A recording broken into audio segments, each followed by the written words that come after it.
કઠોદરામાં ખોડલધામ ટ્રસ્ટની મહત્વની બેઠક, જેમાં ટ્રસ્ટના પ્રમુખ નરેશ પટેલ સહિતના મુખ્ય ટ્રસ્ટીઓ અને સ્થાનિક આગેવાનોએ હાજરી આપી હતી। સુરત શહેરમાં પાટીદાર સમાજ દ્વારા 2 ખોડલધામ મંદિર નિર્માણના પ્રયાસો અને અંત્રોલી ખાતે આકાર લઈ રહેલા નવા પ્રકલ્પ અંગે બેઠકમાં ગુપ્ત ચર્ચા કરવામાં આવી।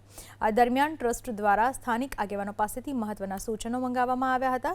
બીજી બાજુ સુરતમાં 2 ખોડલધામ મંદિર બની રહ્યા હોવાના મુદ્દે પાટીદાર નેતા દિનેશ બાંભણિયાએ નિવેદન આપ્યું કે સુરતમાં ઘણી બધી સામાજિક સંસ્થાઓ સતત કાર્યરત છે અને સમાજ ઘડતરમાં તમામનું મોટું યોગદાન છે। ખોડલધામના નવા નિર્માણ પામનાર અંત્રોલી ખાતેના જગ્યા ઉપરના મંદિર, એજ્યુકેશન સેન્ટર અને હેલ્થ સેન્ટરના કેમ્પસના ભૂમિપૂજનના કાર્યક્રમ અર્થે સુરતના લોકો પાસે ચર્ચા વિચારણા, દાતાઓ, ટ્રસ્ટીઓ, કાર્યકર્તાઓ અને સંગઠનના લોકો સાથે મિટિંગનું આયોજન કરવામાં આવ્યું હતું, જેમાં નરેશભાઈ પટેલ સહિતના ટ્રસ્ટી મંડળ અને વડીલો ઉપસ્થિત રહ્યા હતા।